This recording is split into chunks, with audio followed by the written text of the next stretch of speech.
तर ह्या महाशिवरात्रीला नक्की ही तुम्ही उपवासाचे नगेट्स ही रेसिपी ट्राय करा। तर पाहू शकता किती आपले कुरकुरीत मस्तपैकी नगेट्स तयार झालेले आहेत।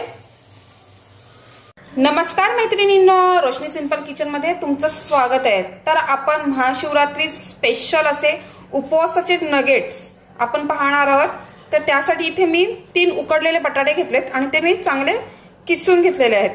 तर आता आपल्याला ह्या रेसिपीसाठी काय काय साहित्य लागणार आहे ते आपण पाहूया। तर इथे आपण उपवासाची भाजणीचं पीठ घेतलेलं आहे। हे तुम्हाला कोणत्याही सुपर मार्केटमध्ये अवेलेबल भेटेल।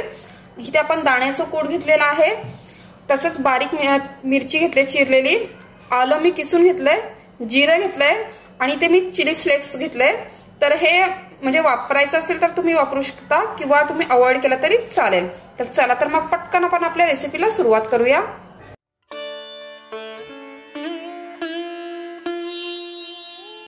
आता सर्वात प्रथम आपण काय करूया, चिली फ्लेक्स घालते, जिरं घालूया। आता काही काना जिरं आवडतं, काही काना आवडत नाही उपवासाला, तर ते तुम्ही स्किप सुद्धा करू शकता।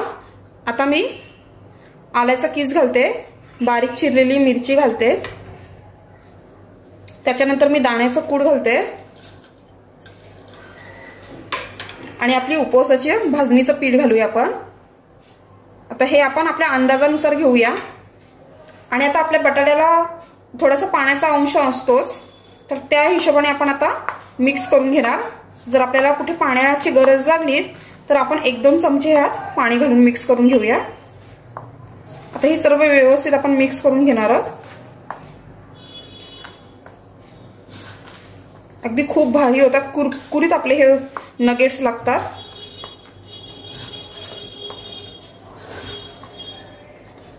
तर मला आता इथे कुठेच पाण्याची गरज लागणार नाही। तर मला असं वाटतं माझं बाइंडिंग व्यवस्थित झालेलं आहे।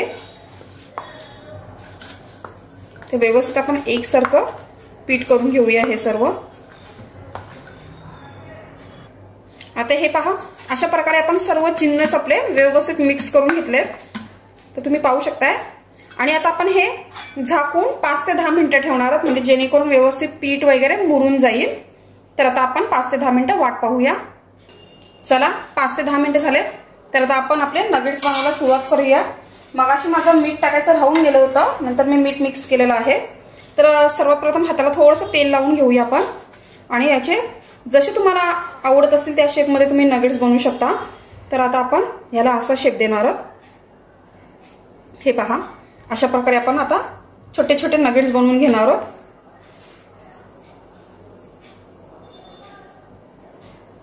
हे पहा, व्यवस्थित एकसारखे अशा आपण आता सर्व नगेट्स बनवून घेऊया।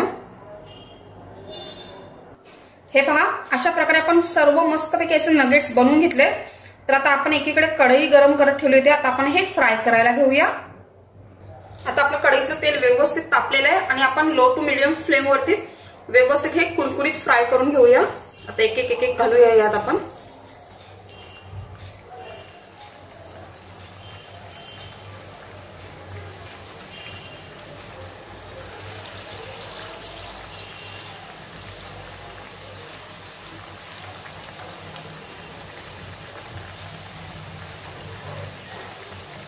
तर व्यवस्थित आपण आता हे गोल्डन फ्राय करून घेऊया।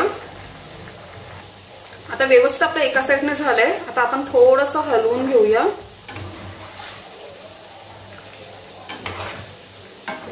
आणि छान आपल्या सोनेरी रंगावरती तळून घेऊया हे। तर तुम्ही पाहू शकताय किती पटकन म्हणजे रेसिपी होते आणि लागायला पण तेवढीच छान लागते ही रेसिपी। हे पहा, तर मस्तपैकी आता तुम्ही पाहू शकताय किती छान रंग आलेला आहे आपल्या नगेट्सला। सर्व बाजूनी व्यवस्थित फ्राय करून झालेत। आता आपण हे काढून घेऊया।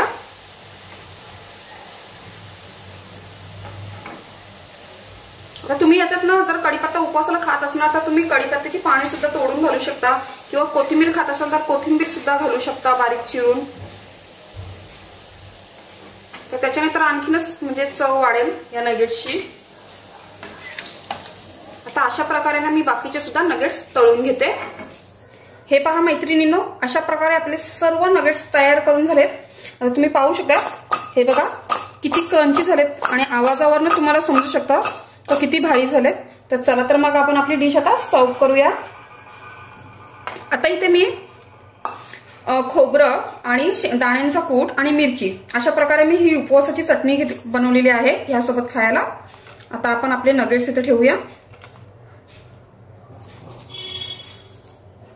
तर खूप भारी लागतात. तर तुम्ही कधी साबुदाण्याची खिचडी किंवा बटाट्याची भाजी खाऊन खाऊन जर तुम्ही कंटाळला असणार तर तुम्ही ही रेसिपी नक्की ट्राय करा. तुम्हाला खूप आवडेल आणि पटकन होणारी अशी. तर तुम्ही पाहू शकता आपले गरमागरम मस्तपैकी असे उपवासाचे नगेट्स तयार झालेत. तर मैत्रिणींनो, तुम्हाला माझी ही रेसिपी आवडली असेल तर नक्की लाईक करा, शेअर करा आणि सबस्क्राईब करा.